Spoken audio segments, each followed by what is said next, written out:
কাছে যে নিয়ামত আছে এবং আল্লাহর নবীর সিরাত, এই নিয়ামতকে আমরা যদি চিনতে পারি, এই নিয়ামতকে যদি আমরা ধরতে পারি, আমাদের ভয়ের কোনো কারণ নাই। আর যদি আল্লাহর নবীর আদর্শ ধরতে না পারি, ইসলামকে মজবুত করে আঁকড়ে ধরতে না পারি, তো কাফের বেঈমান আমাদের শেষ করতে হবে না, আমরা নিজেরাই ঝগড়াঝাটি করে দুনিয়া থেকে নিশ্চিন্ন হয়ে যাব। শক্তির নাম ইসলাম, এক মোহাম্মদ আরবি। যুবক, যুক্তি চাও? দিয়ে দেব। বুঝো না? বারবার বলবো। ও আলেম, আজকে 200 কোটি মুসলমান বিশ্বে, আমরা লড়াই করবার তো দূরের কথা, ময়দানে টিকে থাকতে পারি না, আমরা ধ্বংসের ধার প্রান্তে চলে এসেছি। জানো, এক মোহাম্মদ আরবি, এক মোহাম্মদ আরবি নবুয়ত লাভের পরে ইসলামের দাওয়াতি কাজ শুরু করেছেন, তালিমি কাজ শুরু করেছেন। মক্কায় থাকতে পারেননি। মক্কায় তিনি, তার সাথীরা জুলুম নির্যাতনের মুখোমুখি হয়েছে। মদিনায় চলে গেছেন।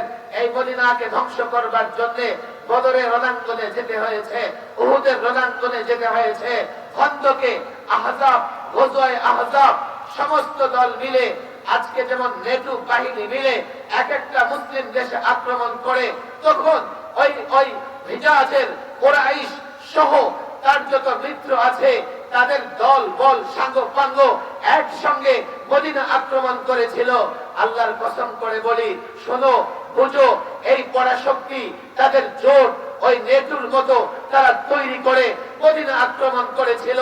আল্লাহর কসম, মদিনা আক্রমণ করতে পারে নাই, মদিনাকে পরাজিত করতে পারে নাই, তারাই পরাজিত হয়েছে।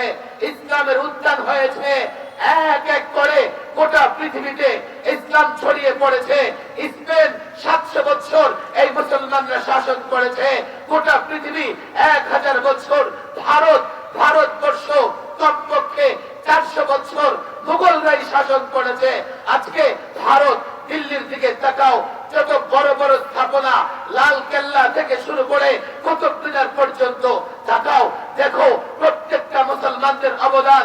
গোটা পৃথিবী 1000 বছর শাসন করেছে ইসলামের কারণে, ইসলাম আঁকড়ে ধরবার কারণে, আল্লাহর নবীর আদর্শ আঁকড়ে ধরবার কারণে। তুমি ভীত হয়েও না, ভয় পাও না।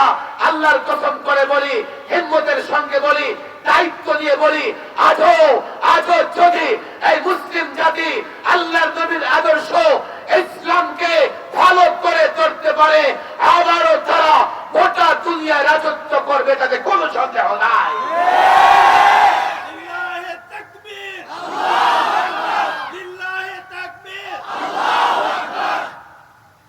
শক্তি তো আছে, কিন্তু শক্তির সঙ্গে সম্পর্ক নাই। আমি বলি না ব্যাপকভাবে সম্পর্ক দরকার, আমি শুধু আলেমরাই যদি আল্লাহর নবীর সিরাতে ইসলামের সূচনা থেকে উত্থান, ইসলাম এবং ইসলামী রাষ্ট্রের রক্ষার পদ্ধতি, নারী অধিকার প্রতিষ্ঠার আদর্শ, সামাজিক থেকে শুরু করে রাজনৈতিক বিচার ব্যবস্থা পর্যন্ত, অর্থনৈতিক বৈষম্য দূর করে সুষম অর্থনীতি প্রতিষ্ঠা, ন্যায় বিচার প্রতিষ্ঠা, সব আল্লাহর নবীর আদর্শে আছে। আছে না নাই? শুধু আছে বললে হবে না, সবচাইতে বেস্ট উত্তম। তোমরা যা অর্থনীতির কথা বলো, ইসলাম যা অর্থনীতি দিয়েছে, এর কাছে তোমাদের অর্থনীতি নোংরা, ময়লা, আবর্জনা ছাড়া আর কিছুই না। তোমরা যে বিচার ব্যবস্থা দিয়েছ, ওই সেই ব্রিটিশ বা রোমান ল, ভারতীয় আইন বা আমেরিকান ল, যাই বলো না কেন, ইসলামের সঙ্গে সমান্তরাল পাশাপাশি দাঁড় করাও। ইসলাম যে বিচার ব্যবস্থা দিয়েছে ন্যায় এবং ইনসাফের, এর সঙ্গে তোমাদের বিচার ব্যবস্থার কোনো তুলনাই হয় না। প্রচলিত বিচার ব্যবস্থা জুলুমের, ইসলামের বিচার ব্যবস্থা ইনসাফের। প্রচলিত বিচার ব্যবস্থায় উভয় পক্ষ ক্ষতিগ্রস্ত হয়, বাদী বিবাদী, আর ইসলামী বিচার ব্যবস্থায় বাদী বিবাদী উভয় পক্ষ লাভবান। এই জন্য রাসূলুল্লাহ সাল্লাল্লাহু আলাইহি সাল্লামের যুগে নিজে অপরাধ করে নিজেকে বিচারের মুখোমুখি দাঁড় করিয়ে দিয়েছে। আমি অপরাধ করেছি, আমার বিচার করেন। দিয়েও ইসলামী বিচার ব্যবস্থায় লাভবান হয়। প্রত্যেকটা বিষয়ে উত্তম আদর্শ থাকার পরেও আমরা নোংরা ময়লা আবর্জনার দিকে চলে যাচ্ছি, তো পতন আমাদের হবে না কার হবে? আছে আমাদের হাতে সব, কিন্তু আমরা জাতিকে দিতেও পারি নাই, জাতিকে বুঝাতেও পারি নাই। আমাদের ছেলেদের আছে পড়াশোনা করে, জাতিকে বুঝাতে পারি নাই, জাতির সামনে পেশও করতে পারি নাই। এই জন্য আমি বলি আগে এই কওমি পরিষদের আলেমদেরকে, আমাদের হাতে এত সুন্দর আদর্শ, এক একটা বিষয় এত সুন্দর উত্তম আছে, আমরা তারপরেও এই জাতিকে তা বুঝাইতে পারতেছি না, দিতে পারতেছি না। তাহলে আমাদের কর্মপদ্ধতি, আমাদের কর্মসূচি সুন্দর করে সাজাতে হবে, যাতে প্রত্যেকটা মুসলমানের ঘরে ঘরে ইসলাম পৌঁছে যায়। কথা ঠিক না? যারা ময়দানে এসছেন, যদি ওই কওমি পরিষদ আপনাদের কাছ থেকে ঘরে ঘরে ইসলাম পৌঁছানো, পূর্ণাঙ্গ ইসলাম, প্রকৃত ইসলাম, শান্তির ইসলাম, ন্যায়ের ইসলাম, সুন্দরের ইসলাম, সৌন্দর্যের ইসলাম, ইনসাফের ইসলাম ঘরে ঘরে পৌঁছাতে চায়, আপনারা সহযোগিতা করবেন তো ইনশাআল্লাহ? করবেন তো ইনশাআল্লাহ? করবেন তো ইনশাআল্লাহ? তিনবার অর্ডার করেছেন। আর এই কওমি পরিষদকে বলবো, আপনারা বসে ওলামাদের নিয়ে বসে এই জাতির ঈমান আকীদা কিভাবে হেফাজত হবে সঠিক কর্মসূচি গ্রহণ করুন। এই জাতির আমল কিভাবে বিশুদ্ধ হবে তার জন্য সঠিক কর্মসূচি গ্রহণ করেন। শুধু একই পদ্ধতিতে মাহফিল আর সম্মেলন, এর মাধ্যমে আমরা আমাদের মঞ্জিলে মাকসাদে পৌঁছাতে পারব না। তালিমকে ব্যাপক করেন, দাওয়াতি কাজকে ব্যাপক করেন। যেভাবে দাওয়াতি কাজ করলে কার্যকর হবে সেভাবে দাওয়াতি কাজ করেন। আল্লাহ তাবারক ওয়া তাআলা যেন এই আলেম কওমি পরিষদকে তৌফিক দান করেন, আপনাদেরকেও সহযোগিতা করবার তৌফিক দান করেন। ওমা তাওফীকি ইল্লা বিল্লাহ ওয়া মা আলাইনা ইল্লাল বালাগ।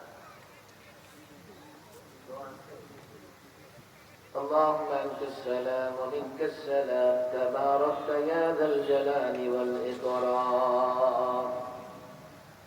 ربنا ظلمنا أنفسنا وإن لم تغفر لنا وترحمنا لنكونن من الخاسرين.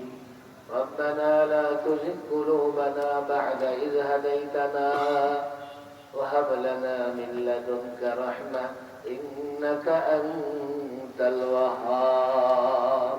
يا الله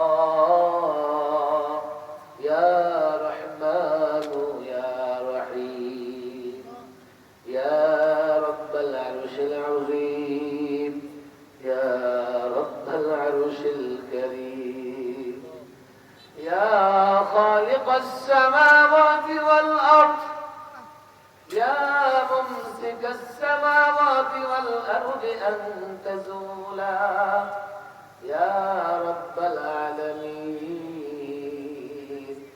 يا إله العالمين. আল্লাহ তাবারক ওয়া তাআলা বিকেল থেকে মধ্যরাত পর্যন্ত এই কওমি পরিষদের উদ্যোগে দ্বীনি মাহফিল অনুষ্ঠিত হয়েছে, উলামায়ে কেরাম আলোচনা করেছেন। আল্লাহ ছাত্র জনতা মুসল্লি ভাইয়েরা শুনেছেন। আল্লাহ কোরআন সুন্নাহর ভিত্তিতে যত আলোচনা হয়েছে সমস্ত আলোচনার উপর আমল করার তৌফিক দাও। আল্লাহ তাবারক ওয়া তাআলা আমাদের যত ভুল ত্রুটি আছে, চিন্তার ভুল, কর্মের ভুল, কর্মসূচির ভুল, কথার ভুল, কাজের ভুল, আয় আল্লাহ তুমি আমাদের সকলের জীবনের সমস্ত ভুলগুলো মাফ করে দাও। আল্লাহ তাবারক ওয়া তাআলা উলামাদের ইজ্জত বৃদ্ধি করে দাও, উলামাদের হিম্মত সাহস বৃদ্ধি করে দাও।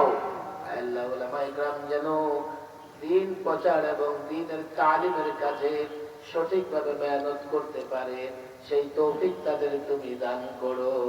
আল্লাহ যুবকদের তুমি হেদায়েত দাও, যুবকদেরকে তুমি আলেমদের সহযোগী বানায়া দাও। আল্লাহ মুসল্লিদেরকে আলেমদের সহযোগী বানায়া দাও। আলেমরা যেন ঈমানের পাহারাদারি করতে পারে, প্রত্যেকটা আলেমকে তুমি সেই তৌফিক দাও। মাহফিলে যারা কষ্ট করেছে, শ্রম দিয়েছে, প্রত্যেকের কষ্ট, শ্রম এবং দানকে তুমি কবুল করে নাও। আল্লাহ যারা পাগড়ি পেয়েছে প্রায় 300 আলেম, তাদেরকে দ্বীনের দায়ী হিসেবে কবুল করে নাও। 300 আলেম হাফেজ কোরআন পাগড়ি পেয়েছে। আল্লাহ প্রত্যেককে তুমি দ্বীনের দাঈ, দ্বীনের মুআল্লিম হিসেবে কবুল করে নাও। আল্লাহ তাবারক ওয়া তাআলা এই দেশে তুমি শান্তি নাযিল করো। আল্লাহ আমাদের সমাজে, ঘরে, পরিবারে তুমি শান্তি নাযিল করো। রাজনৈতিক দ্বন্দ্ব, মারামারি, কাটাকাটি বন্ধ করে দাও। দলমত নির্বিশেষে ইসলামের পতাকা তুলে প্রত্যেক মুসলমানকে তুমি এক এবং নেক হয়ে থাকার তৌফিক দাও। আল্লাহ ফিলিস্তিনে প্রতিদিনই ইসরায়েলি ইহুদিরা বোমা মেরে শত শত মায়ের খুন খালি করতেছে, মালিক শিশু বাচ্চাদেরকে পর্যন্ত তারা হত্যা করতেছে। আমরা দুর্বল, ফিলিস্তিনি মুসলিমরা দুর্বল। মালিক তুমি দুর্বল নও, তুমি আমাদের রব, তুমি বড় শক্তিশালী। আল্লাহ বদরে তুমি সহযোগিতা করেছো, খন্দকে তুমি সহযোগিতা করেছো, যুদ্ধে যুদ্ধের লড়াইয়ে জীবনের নানা পর্যায়ে তুমি মুসলিম উম্মাহকে সহযোগিতা করেছো। তোমার কাছে ভিক্ষার হাত তুলে ধরেছি, তুমি ফিলিস্তিনি মুসলমানদের সাহায্য করো। আল্লাহ ইসরায়েলি ইহুদিদের জুলুম থেকে ফিলিস্তিনি ভাইদের হেফাজত করো। আল্লাহ ইহুদি ইসরায়েলিদের ষড়যন্ত্র থেকে গোটা মুসলিম উম্মাহকে হেফাজত করো। প্রত্যেকটা মুসলিম দেশকে তুমি হেফাজত করো। আল্লাহ কাফের বেঈমানের জুলুম থেকে প্রত্যেকটা মুসলিম দেশ তুমি হেফাজত করো। আল্লাহ পাবনাকে তুমি দ্বীনের ঘাঁটি বানায়া দাও। আল্লাহ এই পাবনার যুবকদেরকে তুমি আলেম ওলামাদের সঙ্গ দেবার তৌফিক দাও। আল্লাহ পাবনার প্রত্যেকটা যুবককে তুমি দ্বীনি তালিম অর্জন করার তৌফিক দাও। আপনার সকল মাদ্রাসাকে তুমি কবুল করে নাও। আল্লাহ হাত তুলেছে এমন প্রত্যেকটা ছাত্রকে তুমি আলেম বা আমল বানায়া দাও। ربنا آتنا في الدنيا حسنة وفي الآخرة حسنة وقنا عذاب النار. سبحان ربك رب العزة عما يصفون وسلام على المرسلين والحمد لله رب العالمين.